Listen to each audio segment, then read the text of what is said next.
안녕하십니까. 오늘도 귀한 시간을 허락해 주신 하나님께 감사드립니다. 오늘은 육신의 죄들 두 번째 시간을 같이 하겠습니다. 이제 방어에 관하여 생각해 보기로 하겠습니다. 죄가 득세하면 몸은 자기 방어에 그 힘을 발휘하게 됩니다. 몸의 안락과 쾌락에 방해되는 것은 무엇이든지 반대합니다. 보통 기질이라고 불리는 것과 거기서 비롯되는 분냄이나 다툼 같은 것은 육신으로부터 나오는 것이며 따라서 육신의 죄들입니다. 자기방어 본능의 배후에는 죄가 그 동기로서 도사리고 있기 때문에 그로부터 직접 간접적으로 무수히 많은 범죄가 흘러나옵니다. 너무나도 많은 세상의 흉악한 죄들이 이기심, 자기 생존, 자기 영광, 자기 의견 등 자신에게서 솟아나옵니다. 세상의 모든 죄를 자세히 분석해 보면 어떻게 각각의 죄들이 이 세 범주, 영양, 생식, 방어와 연결되어 있는지를 볼 수 있습니다. 육에 속한 그리스도인은 이 세 가지 항목 중 하나나 둘 또는 세 가지 전체의 지배를 받고 있는 사람입니다. 세속적인 사람이 그 몸의 죄에 얽매여 죄의 지배를 받는 것은 전혀 놀라운 일이 아니지만 거듭난 그리스도인이 오랫동안 육신에 남아있다거나 죄의 권세를 이기지 못하여 굴곡이 심한 생활을 한다는 것은 아주 비정상적인 것으로 보아야 합니다. 성도는 성령으로 하여금 자신의 마음을 살피게 함으로써 무엇이 성령의 법과 자연의 법에 금지되어 있으며 무엇의 그로 하여금 절제와 자제심을 얻지 못하게 하는지, 그리고 무엇이 그를 지배하고 있으며 무엇이 영으로 하나님을 섬길 자유를 뺏어가는지를 깨달아야 할 것입니다. 이러한 죄가 제거되지 않는 한 그는 신령한 생활을 시작할 수 없습니다. 오늘도 귀한 말씀을 우리 같이 하게 됐습니다. 지난 시간 말씀드린 것처럼 오늘은 지금 우리가 육에 속한 삶을 지금 살고 있는 현재 우리 지금 나아가는 순서대로에 의하면 지금 육에 속한 사람들을 주로 지금 방향으로를 잡고서 지금 진행을 하고 있는 상태입니다.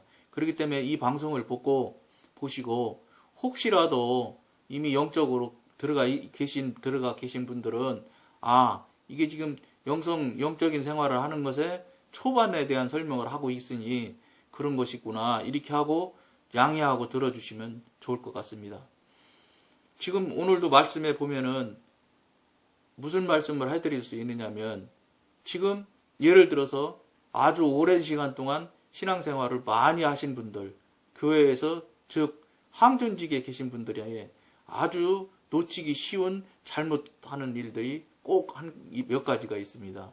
그게 무엇이냐면 자기가 기준으로 할 때 자기 판단으로 모든 것을 자기 경험과 이런 것에 아주 열심인 경우를 아주 많이 볼 수 있습니다. 그 부분에 대해서 오랫동안 신앙생활을 하셨던 분들은 그 부분을 속히 한번 되짚어보고 뒤돌아보는 시간을 가져야 됩니다. 왜냐하면 육에 속해 있는 상태에서는 어떤 행위를 할지라도 하나님과는 무관한 상태라고 봐도 틀림이 없습니다. 왜냐하면 특히 심지어 하나님을 찬양하는 일이나 하나님께 예배드리는 일까지라도 육에 속해 있는 사람이 드리는 것은 무효하다고 로마서에는 나와 있는 걸 볼 수 있습니다. 육에 속한 자는 어떤 일을 해도 하나님이 받으시지 않으실 것입니다. 그것은 제가 하나님한테 물어본 건 아니지만 성경 말씀상으로 보면 육에 속한 자는 악한 자이고 악한 자는 죄를 짓는 자이기 때문에 그건 예배가 안 되는 걸로 성경에도 나오는 걸로 알고 있습니다. 그렇기 때문에 지금 오랫동안 매너리즘에 빠져서 늘 하던 대로 남 하는 대로 모두 다 하는 것처럼 그 똑같이 하는 사람들 속에서 가장 자기가 뛰어나서 앞장서서 나가고 앞서서 나가면 그것이 훌륭하다고 생각하는 사람일수록 아주 자기를 돌아보는 시간이 급히 필요합니다. 왜냐하면 지금 현재 오늘 지금 이 얘기를 하고 있는 이 시간에도 성령님께서 오셔도 아무런 문제가 없을 만큼 지금 성령님께서 말씀하셨던 하나님께서 말씀하셨던 마지막 말세의 징조는 다 나타났다고 지금 영적으로 깊으신 분들은 다 이야기하고 있는 것이 요 현실의 상황입니다. 그렇기 때문에 지금 정말로 재림 시기에 우리가 모두 잊고 살아가고 있음을 알아야 된다고 생각합니다. 왜냐하면 그러므로 지금 재림신앙으로 모두 가지고 오늘 내가 하나님 앞에 갈 수 있다는 긴박한 마음을 가지고 긴장하셔야 될 것 같습니다.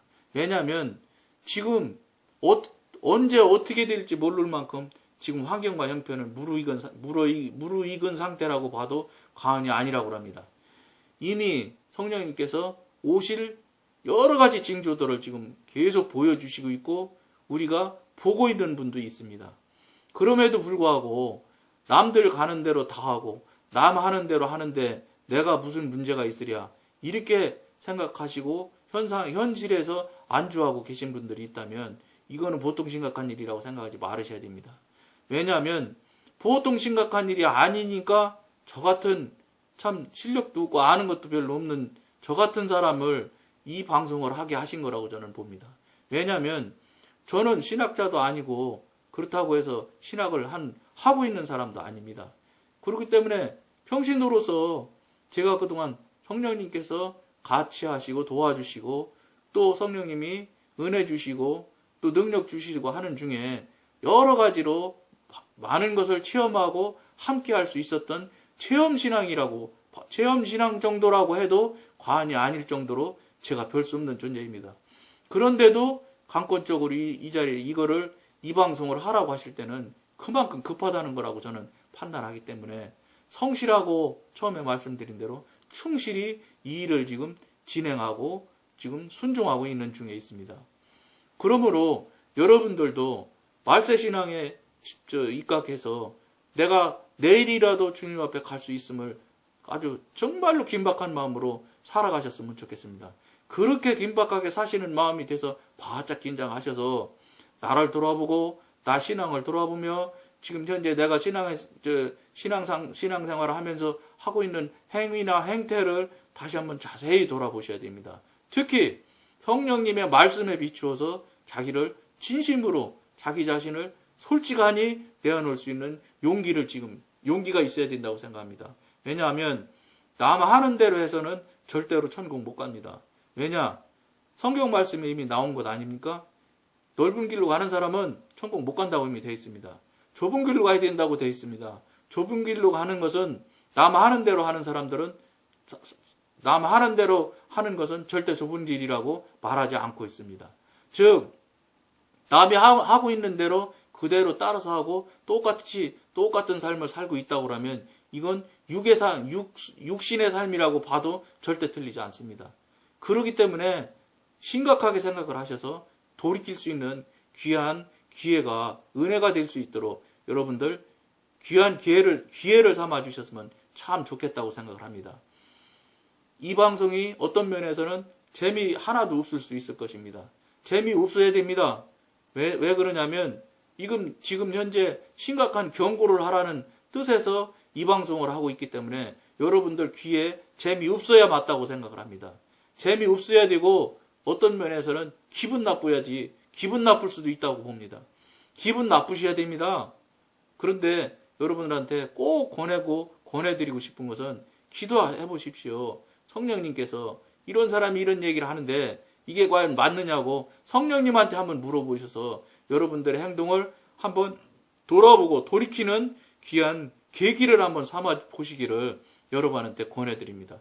그런 것 하느라고 이 방송을 하는 것입니다. 그렇기 때문에 빨리 급한 마음으로 긴장하고 정말로 바짝 긴장하는 삶으로다 신앙생활을 해야지 될 것 같습니다.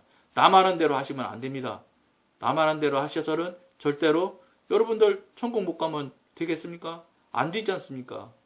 천국 못 간다면 예를 들어서 30년, 50년 신앙생활 하신 분들도 수도 없이 많은데 그 많은 시간들 다 버리고 또 물질은 또 얼마나 많이 들였겠습니까? 그러면 그거는 일반 장사 속으로 생각한다고 해도 이건 있을 수 없는 손해 아니겠습니까? 그렇기 때문에 여러분들이 이 방송을 늘 청취하면서 정말로 성령님을 지금까지는 여러분들이 성령님한테 기도 한 번도 하지 않은 분도 수도 없이 많을 겁니다. 하나님한테만 맨날 번호 매겨서 하는 기도, 늘 하는 기도, 순서대로 늘 하는 대로 지금까지 해오고 오신 분들이 대다수일 것이라고 저는 봅니다. 거기에서 빨리 벗어나셔야 됩니다. 왜냐, 현재 육에 속해 있는 상태에서 같은 얘기 아무리 해봤자 무당이 주문해오는 것과 똑같다고 하지 않습니까? 그 일을 차라리 하지 않으면 죄라도 안 짓는 겁니다. 그 자리에 서지 않으면 죄라도 짓지 않을 수 있는데 항전직이 되어서 오히려 교회 행정에 대해서 자기 주장과 자기 생각을 앞세워서 자꾸 일들을 하다 보면 차라리 항전직이 안 됐으면 그런 자리에 서지 않게 되고 그런 자리에 서지 않으면 죄라도 안 짓는데 지금 신앙생활을 오래 한 사람들은 그런 자리에 서게 됐고 그것이 죄인지도 모르고 이게 지금 하나님이 기뻐하실지 말을지 돌아보지도 않으면서 그 일이 내가 볼 때 내 생각에는 맞다고 생각하면서 그 일을 지금 열심으로 하고 있는 분들이 이 한국에는 너무 많이 있는 걸로 제가 알고 있습니다. 그렇게 해서는 안 되는 것입니다. 차라리 그런 분들은 항존직 안 하시는 게 좋을 것입니다. 왜냐? 항존직 하셨기 때문에 죄를 짓거든요.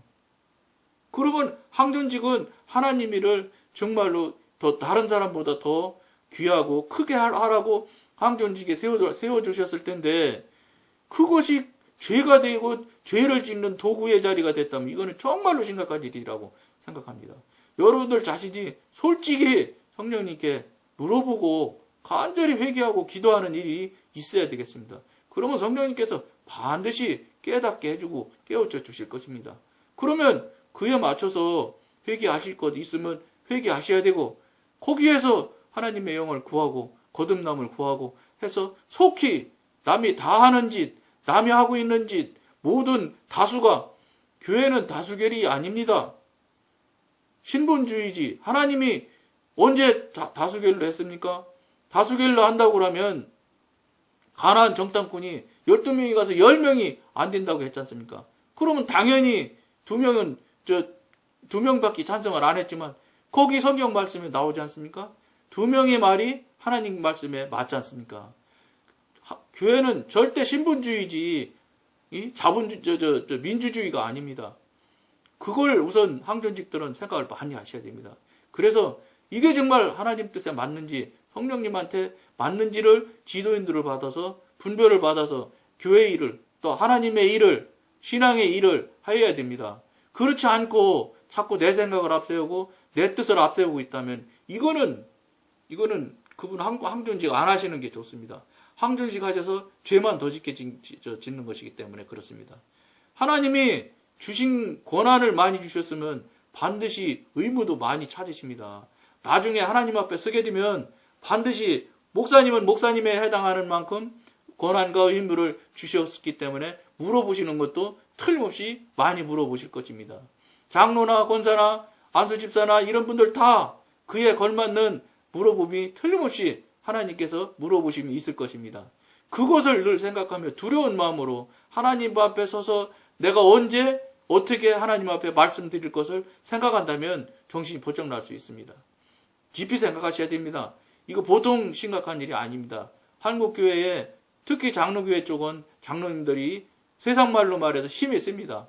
힘이 세다 보니까 숫자 논리, 내 편, 네 편 나누고 이런 일들이 너무 비일비재한 것이 사실 현실적으로 맞습니다. 그렇기 때문에 갤럽에서 여론조사를 해보니까 개신교를 떠난 사람이 왜 떠났냐고 물으니까 시끄러워서 떠났다는 말이 제일 1등이라고 합니다.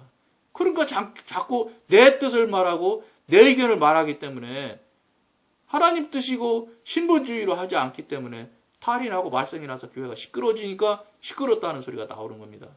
정말로 이 방송을 보시는 여러분들은 혹여 이거에 찔림이 있거나 걸림이 있는 분들은 정말로 이 시간이라도 즉시 일어나서 무릎 꿇고 기도해서 성령님한테 물어보고 성령님의 지도인들을 받는 귀한 시간과 관계가 되도록 꼭 여러분들을 명심하셔야 되겠습니다. 이게 보통 중요한 일이 아니라고 생각하셔야 될 겁니다. 오늘은 여기까지만 하겠습니다. 감사합니다.